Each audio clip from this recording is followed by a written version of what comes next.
नमस्कार, आप देख रहे हैं केकेडी न्यूज में आपके साथ रितिका थपलियाल। वक्त हो चला इस वक्त की कुछ बड़ी खबरों की तरफ। पश्चिम बंगाल में टीएमसी नेता की हत्या के बाद वीरभूम में हो रही हिंसा भड़कती जा रही है। इसी बीच मंगलवार को वीरभूम में कुछ घरों को बाहर से ताला लगाकर आग लगा दी गई, जिसके चलते 10 लोग जिंदा जलकर राख हो गए। इसी मामले में भारतीय जनता पार्टी के राष्ट्रीय प्रवक्ता गौरव भाटिया और सांसद एवं पश्चिम बंगाल प्रदेश महासचिव श्रीमती लॉकेट चटर्जी और राष्ट्रीय प्रवक्ता ने मंगलवार को भाजपा के नई दिल्ली स्थित हेडक्वार्टर में आयोजित संयुक्त प्रेस वार्ता को संबोधित करते हुए पश्चिम बंगाल के वीरभूम जिले में घटित घटना पर ममता बनर्जी पर जोरदार हमला बोला। साथ ही घटना के निष्पक्ष जांच के लिए सीबीआई जांच की मांग भी की। ये जो हत्याएं हो रही हैं, घर जलाए जा रहे हैं, जो निर्दोष लोगों की हत्या की जा रही है, तो ममता बनर्जी जो मुख्यमंत्री हैं पश्चिम बंगाल की, उनसे ये सवाल भारतीय जनता पार्टी पूछती है।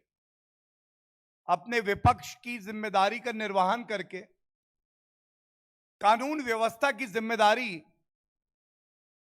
ममता जी किसकी है?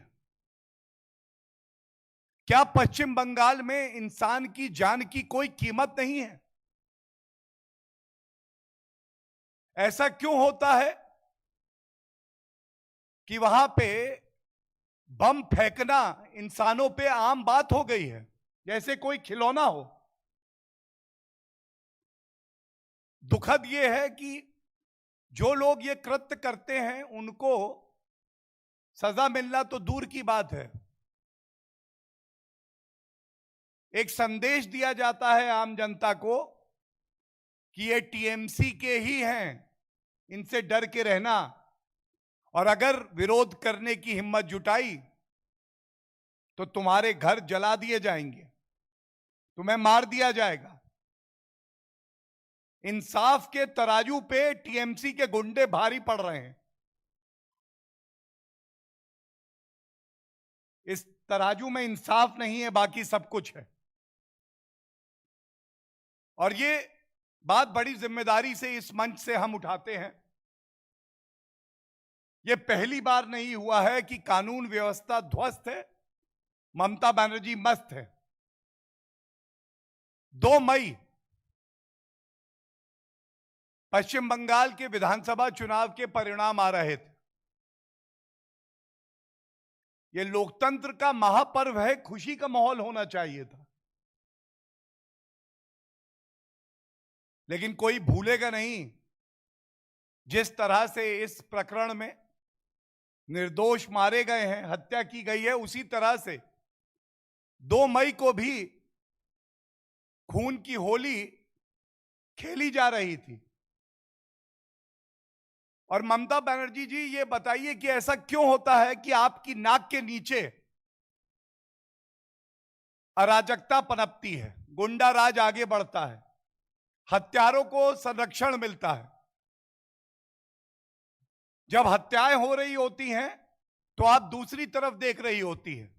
लगता ऐसा है कि संदेश स्पष्ट है, तुम हत्याएं करो, पुलिस तुम्हारा कुछ नहीं बिगाड़ सकती, वर्दी तुम्हारे बचाव में उतरेगी।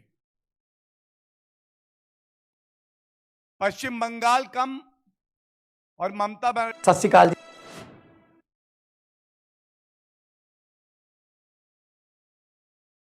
चलाने वाले मुख्यमंत्री भगवंत मान अब मंत्रिमंडल विस्तार के बाद एक्शन मोड में आ गए हैं। उन्होंने मंगलवार को एक और बड़ा फैसला लिया, जिसके तहत संविदा पर काम कर रहे करीब ग्रुप सी और डी के 35,000 कर्मचारियों को पक्का करने का ऐलान किया है। दरअसल मुख्यमंत्री भगवंत मान ने कर्मचारियों को तोहफा देते हुए ऐलान करते हुए कहा कि 35,000 अकुशल कर्मचारियों को स्थायी किया जाएगा। इस संबंध में उन्होंने कहा कि ग्रुप सी और ग्रुप डी के कच्चे कर्मचारियों को स्थायी किया जाएगा। अगले सत्र में ये कानून लाया जाएगा। सत श्री अकाल जी सारे पंजाबियों ਨੂੰ। मैं ਤੁਹਾਡਾ अपना भगवंत मान। ਜਦੋਂ ਦੀ ਆਮ ਆਦਮੀ ਪਾਰਟੀ ਦੀ ਪੰਜਾਬ ਦੇ ਵਿੱਚ ਸਰਕਾਰ ਬਣੀ ਹੈ, ਅਸੀਂ ਦਿਨ ਰਾਤ ਇੱਕ ਕੀਤਾ ਹੋਇਆ ਲੋਕ ਪੱਖੀ ਫੈਸਲੇ ਲੈਣ ਲਈ। ਮੈਂ ਜਿਸ ਤਰ੍ਹਾਂ ਪਹਿਲਾਂ ਵੀ ਕਹਿਣਾ ਹੁੰਦਾ ਕਿ 70 ਸਾਲ ਲੇਟ ਹੋ ਗਏ, ਹੁਣ ਅਵੇਸਲੇ ਹੋਣ ਦਾ ਜਾਂ ਆਰਾਮ ਕਰਨ ਦਾ ਟਾਈਮ ਨਹੀਂ, ਦਿਨ ਰਾਤ ਇੱਕ ਕਰਾਂਗੇ। ਔਰ ਜਿਹੜੇ ਅਸੀਂ ਫੈਸਲੇ ਲੈ ਰਹੇ ਹਾਂ, ਲੋਕ ਖੁਸ਼ੀ ਖੁਸ਼ੀ ਉਹਨਾਂ ਨੂੰ ਪ੍ਰਵਾਨ ਵੀ ਕਰ ਰਹੇ ਨੇ। ਇਹਦੇ ਲਈ ਬਹੁਤ ਬਹੁਤ ਧੰਨਵਾਦ। ਜਦੋਂ ਅਸੀਂ ਚੋਣ ਪ੍ਰਚਾਰ ਕਰਦੇ ਸੀ, ਅਰਵਿੰਦ ਕੇਜਰੀਵਾਲ ਜੀ ਜਾਂ ਸਾਡੀ ਹੋਰ ਲੀਡਰਸ਼ਿਪ, ਤਾਂ ਸਾਡੀ ਗੱਡੀ ਦੇ ਸ਼ੀਸ਼ੇ ਦੇ ਕੋਲੇ ਆ ਕੇ ਨੌਕ ਕੀਤਾ ਜਾਂਦਾ ਸੀ ਸ਼ੀਸ਼ਾ ਖੁੱਲ੍ਹਦਾ ਸੀ ਤਾਂ ਬਹੁਤ ਸਾਰੇ ਮੁਲਾਜ਼ਮ ਮਿਲਦੇ ਸੀ ਕਿ ਅਸੀਂ ਕੱਚੇ ਹਾਂ ਜੀ, ਅਸੀਂ 18 ਸਾਲ ਤੋਂ ਕੱਚੇ ਹਾਂ ਜੀ, ਸਾਡੇ ਤੇ ਤਲਵਾਰ ਲਟਕ ਰਹੀ ਹੈ, ਪਤਾ ਨਹੀਂ ਕਦੋਂ ਕੱਢ ਦੇਣਗੇ ਸਾਨੂੰ, ਤੇ ਸਾਥੋਂ ਬਹੁਤ ਵੱਧ ਤਨਖਾਹਾਂ ਤੇ ਸਾਈਨ ਕਰਾਏ ਜਾਂਦੇ ਨੇ, ਪਰ ਦਿੱਤੀਆਂ ਸਾਨੂੰ ਬਹੁਤ ਘੱਟ ਤਨਖਾਹਾਂ ਜਾਂਦੀਆਂ ਨੇ। ਬਾਕੀ ਜਿਹੜਾ ਮਾਰਜਨ ਹੈ ਠੇਕੇਦਾਰਾਂ ਦਾ ਜਾਂ ਆਊਟਸੋਰਸਿੰਗ ਕਰਨ ਵਾਲਿਆਂ ਦਾ, ਰੋਣ ਵੀ ਲੱਗ ਜਾਂਦੇ ਸੀ ਉਹ। ਸੋ ਅਸੀਂ ਵਾਅਦਾ ਕੀਤਾ ਸੀ ਚੋਣ ਪ੍ਰਚਾਰ ਦੌਰਾਨ ਕਿ ਅਸੀਂ ਸਾਰੇ ਕੱਚੇ ਮੁਲਾਜ਼ਮਾਂ ਨੂੰ ਪੱਕੇ ਕਰਾਂਗੇ। ਅੱਜ ਜੋ ਮੈਂ ਫੈਸਲਾ ਕਰਨ ਲੱਗੇ ਹਾਂ ਬਹੁਤ ਇਤਿਹਾਸਿਕ ਹੈ। ਸ਼ਾਇਦ ਹੀ ਦੇਸ਼ ਦੇ ਵਿੱਚ ਕਿਸੇ ਗੌਰਮੈਂਟ ਨੇ ਇਸ ਤਰ੍ਹਾਂ ਦਾ ਫੈਸਲਾ ਪਹਿਲਾਂ ਕੀਤਾ ਹੋਵੇ। ਗਰੁੱਪ ਸੀ ਤੇ ਗਰੁੱਪ ਡੀ ਦੇ 35,000 ਮੁਲਾਜ਼ਮ ਜਿਹੜੇ ਨੇ ਉਹਨਾਂ ਨੂੰ ਪੱਕੇ ਕਰਨ ਦਾ ਫੈਸਲਾ ਲਿਆ ਗਿਆ।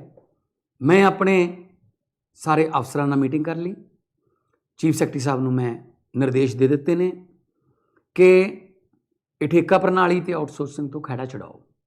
ਹੈਰਾਨੀ ਦੀ ਗੱਲ ਹੈ ਕਿ ਸਕੂਲ ਜਿਹੜੇ ਨੇ ਸਰਕਾਰੀ ਉਹ ਟੀਚਰਾਂ ਤੋਂ ਖਾਲੀ ਪਏ ਨੇ। ਉਸ ਸਕੂਲ ਦੇ ਸਾਹਮਣੇ ਜਿਹੜੀ ਪਾਣੀ ਦੀ ਟੈਂਕੀ ਹੈ ਉਹਦੇ ਉੱਤੇ ਜਿਹੜੇ ਐਲੀਜੀਬਲ ਟੀਚਰ ਨੇ ਉਹ ਧਰਨਾ ਦੇ ਰਹੇ ਨੇ ਉਹਦੇ ਉੱਤੇ ਚੜ੍ਹ ਕੇ ਕਿ ਸਾਨੂੰ ਰੱਖ ਲਓ ਜੀ ਨੌਕਰੀ ਕਰਕੇ। ਇਹ ਨਹੀਂ ਹੈ ਕੋਈ ਨਵੀਆਂ ਜੌਬਸ ਕ੍ਰੀਏਟ ਕਰਨੀਆਂ ਨੇ, ਹਜੇ ਉਹ ਵੀ ਕਰਾਂਗੇ, ਪਰ ਪਹਿਲਾਂ ਜੇ ਪੁਰਾਣੀਆਂ ਨੂੰ ਹੀ ਭਰ ਦਈਏ ਤਾਂ ਬਹੁਤ ਸਾਰੇ ਜਿਹੜੇ ਬੇਰੁਜ਼ਗਾਰ ਨੇ ਉਹਨਾਂ ਦੇ ਘਰਾਂ ਦੇ ਵਿੱਚ ਚੁੱਲ੍ਹੇ ਦੀ ਅੱਗ ਜਿਹੜੀ ਹੈ ਬਣ ਲੱਗੂ, ਉਹਨਾਂ ਦੇ ਘਰਾਂ 'ਚ ਖੁਸ਼ੀਆਂ ਆਉਣਗੀਆਂ। 35,000 ਗਰੁੱਪ ਸੀ ਤੇ ਗਰੁੱਪ ਡੀ ਦੇ ਜਿਹੜੇ ਮੁਲਾਜ਼ਮ ਨੇ ਕੱਚੇ, ਉਹਨਾਂ ਨੂੰ ਪੱਕੇ ਕਰਨ ਦੇ ਨਿਰਦੇਸ਼ ਦੇ ਦਿੱਤੇ ਨੇ। ਮੈਂ ਚੀਫ ਸੈਕਟਰੀ ਸਾਹਿਬ ਨੂੰ ਨਿਰਦੇਸ਼ ਦਿੱਤਾ ਹੈ ਕਿ ਅਗਲੇ ਵਿਧਾਨ ਸਭਾ ਸੈਸ਼ਨ ਤੋਂ ਪਹਿਲਾਂ ਇਸ ਕਾਨੂੰਨ ਦਾ ਮਸੌਦਾ ਬਣਾ ਕੇ ਮੈਨੂੰ ਭੇਜੋ ਤਾਂ ਕਿ ਆਪਾਂ ਵਿਧਾਨ ਸਭਾ ਦੇ ਵਿੱਚ ਉਹਨੂੰ ਮਨਜ਼ੂਰ ਕਰਕੇ ਲਾਗੂ ਕਰ ਸਕੀਏ। ਮੈਂ ਨਹੀਂ ਚਾਹੁੰਦਾ ਹੁਣ ਪੰਜਾਬ ਦੇ ਪੁੱਤਾਂ ਦੀਆਂ ਪੱਗਾਂ ਲੈਣ, ਪੱਗਾਂ ਢਹਿਣ, ਧੀਆਂ ਭੈਣਾਂ ਦੀਆਂ ਚੁੰਨੀਆਂ ਲੈਣ, ਇਹ ਲਾਠੀ ਚਾਰਜ, ਇਹ ਪਾਣੀ ਦੀਆਂ ਬਾਛੜਾਂ ਬਹੁਤ ਹੋ ਗਈਆਂ। ਕੋਈ ਐਸਾ ਚੌਂਕ ਨਹੀਂ, ਕੋਈ ਐਸੀ ਟੈਂਕੀ ਨਹੀਂ ਜਿੱਥੇ ਧਰਨਾ ਨਾ ਚੱਲਦਾ ਹੋਵੇ। ਸੋ ਮੈਂ ਇਹ ਵਾਅਦਾ ਕੀਤਾ ਸੀ ਕਿ ਜੇ ਆਮ ਆਦਮੀ ਪਾਰਟੀ ਸਰਕਾਰ ਆ ਗਈ ਤੇ ਸਾਡੇ ਕੋਲੇ ਹਰੇ ਰੰਗ ਦਾ ਪੈਨ ਆ ਗਿਆ ਤਾਂ ਪੰਜਾਬ ਧਰਨਾ ਮੁਕਤ ਹੋ ਜਾਊਗਾ। कल ही के स्कूल बनाने का ऐलान किया है। इस स्कूल का नाम शहीद भगत सिंह के नाम पर होगा। जड़ौदा कला में बनने वाले इस स्कूल में ट्रेनिंग समेत सभी सुविधाएं मुफ्त होंगी। दिल्ली सीएम ने मंगलवार को शहीद आजम भगत सिंह के शहीदी दिवस 23 मार्च से एक दिन पहले यह ऐलान किया। दिल्ली के मुख्यमंत्री अरविंद केजरीवाल ने अपनी प्रेस वार्ता में कहा, पिछले साल हमने ऐलान किया था कि दिल्ली में एक ऐसा स्कूल बनाएंगे जहां बच्चों को फौज में भर्ती होने की ट्रेनिंग दी जाएगी। उस स्कूल का नाम शहीद Bhagat Singh armoured forces preparatory school होगा। ये स्कूल पूरी तरह से मुफ्त होगा और आवासीय होगा। यहाँ पर एक्सपर्ट फैकल्टी खासकर सेना, नौसेना और वायुसेना के रिटायर्ड ऑफिसर्स को ट्रेनिंग कराने के लिए लाया जाएगा। स्कूल में लड़के और लड़कियों के लिए अलग अलग हॉस्टल्स भी होंगे। कल ही के दिन भगत सिंह, राजगुरु, सुखदेव तीनों को फांसी पे लटका दिया गया। तीनों ने देश के लिए, देश को आज़ाद कराने के लिए अपनी जान कुर्बान कर दी। इस मौके के ऊपर दिल्ली सरकार आज एक महत्वपूर्ण घोषणा करने जा रही है। आप सबको पता है कि 20 दिसंबर पिछले साल 20 दिसंबर 2021 को हमने कैबिनेट ने निर्णय लिया था और हमने ऐलान किया था कि दिल्ली में एक स्कूल बनाएंगे, ऐसा स्कूल बनाएंगे जहाँ पे बच्चों को फ़ौज में भर्ती होने की ट्रेनिंग दी जाएगी। उनको ट्रेनिंग दी जाएगी ताकि वो एनडीए में, नेवी में, एयरफोर्स में भर्ती हो सकें। उसके लिए उनको तैयार किया जाएगा, एक स्पेशल किस्म का स्कूल तैयार किया जाएगा। उस स्कूल का नाम हमने तय किया है कि उस स्कूल का नाम शहीद आज़म भगत सिंह के नाम पे रखा जाएगा। उस स्कूल का नाम होगा शहीद Bhagat Singh armed forces preparatory school. शहीद Bhagat Singh armed forces preparatory school. ये स्कूल पूरी तरह से फ्री होगा, सब कुछ फ्री होगा। रेजिडेंशियल होगा, यानी कि जितने भी बच्चे उसमें एडमिशन लेंगे वो सारे वहीं पे उनको हॉस्टल में रहना होगा। लड़कों का अलग हॉस्टल होगा, लड़कियों का अलग हॉस्टल होगा। और झरोदा कला में एक 14 एकड़ का कैंपस बनाया जा रहा है। वहाँ पे ये स्कूल पूरा स्टेट ऑफ द आर्ट एकदम मॉडर्न स्कूल, सारी सुविधाओं के साथ लैस ये स्कूल बनाया जा रहा है। जैसे आर्म्ड फोर्सेस में, फौज में ऑफिसर्स लाइक क्वालिटीज़ सिखाई जाती हैं, इसी तरह से स्कूल के अंदर बच्चों को ऑफिसर्स लाइक क्वालिटीज़ सिखाई जाएंगी।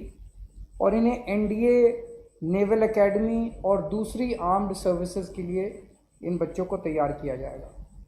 यहाँ पे एक्सपर्ट फैकल्टी, खासकर retired army officers, air force officers, naval officers को यहाँ पे लाया जाएगा ट्रेनिंग कराने के लिए। ये स्कूल दिल्ली के रहने वाले सभी बच्चों की, दिल्ली में रहने वाला कोई भी बच्चा इस स्कूल में एडमिशन ले सकता है। इसमें 9वीं क्लास में और 11वीं क्लास में एडमिशन होगा। 9th क्लास में 100 सीट होंगी, 11वीं क्लास में 100 सीट होंगी।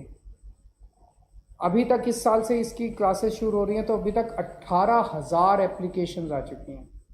केवल 200 सीटों के लिए 18,000 एप्लीकेशन आ चुकी हैं।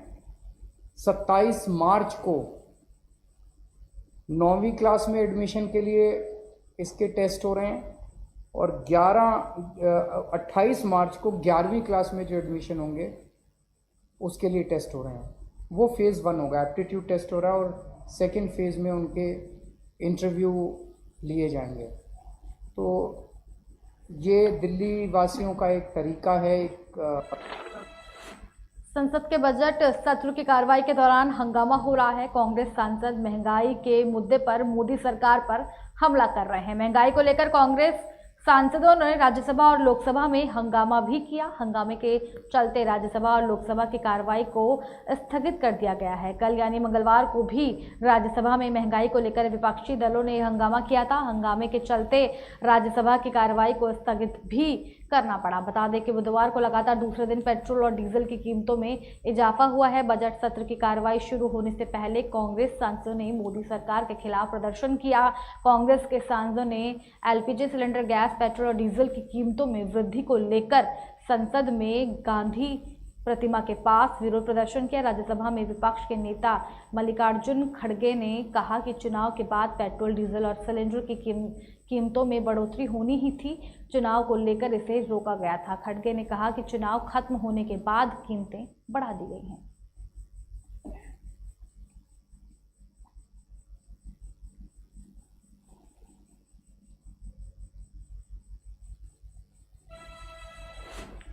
तृणमूल कांग्रेस की सांसद महुआ मोइत्रा ने लोकसभा में मोदी के नारों पर ऐतराज जताया। उन्होंने इसके लिए पूर्व सीएम स्वर्गीय अटल बिहारी वाजपेयी की टिप्पणी का भी जिक्र किया। मोइत्रा ने मंगलवार को सदन में कहा, वाजपेयी का बुरा डर सच हो गया है। मोदी के नारों के बीच प्रधानमंत्री सदन में एक योद्धा की तरह प्रवेश करते हैं। सरकार ने संसद को रोम के कोलोसियम में बदल दिया। मोइत्रा ने अपनी बात को कहने के लिए 1972 में वाजपेयी द्वारा संसद में की गई टिप्पणी को उद्धृत किया। मोइत्रा के अनुसार वाजपेयी ने कहा था, नई दिल्ली का माहौल इन दिनों दम घोंटू हो रहा है। स्वतंत्र रूप से सांस लेना आसान नहीं है। ऑल इंडिया रेडियो पर सुबह से रात तक एक प्रधानमंत्री के नाम का जाप, सिनेमा स्क्रीन पर लगातार प्रोपेगेंडा, विपक्ष में बैठे लोग इससे कैसे लड़ सकते हैं। नागरिक विमानन मंत्रालय की वर्ष 2022-23 की अनुदान मांगों पर चर्चा में शामिल होते हुए मोइत्रा ने कहा कि ये शायद भारत की सबसे बड़ी त्रासदी है कि वाजपेयी जी ने प्रधानमंत्री के रूप में जिस पार्टी का नेतृत्व किया वह आज संसद के रोम के कोलोसियम की तरह चला रही है। मोइत्रा ने यह टिप्पणी 4 राज्यों में भाजपा की जीत के बाद संसद के बजट सत्र के दूसरे चरण की शुरुआत के वक्त लोकसभा प्रधानमंत्री मोदी के जयकारे का परोक्ष जिक्र करते हुए किया।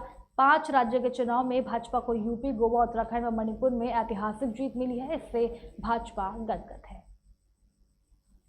I would like to quote former Prime Minister Vajpayee in 1972, who said in Parliament, "These days the atmosphere in New Delhi makes one choke. It is not easy to breathe freely.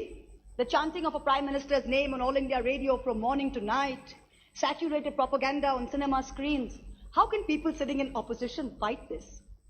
It is India's greatest tragedy, perhaps, that the very party Vajpayee ji led as Prime Minister today leads a government that has turned this very same parliament into the Colosseum in Rome in the 1st century, where like a gladiator, the Honorable Prime Minister enters to chants of Modi, Modi.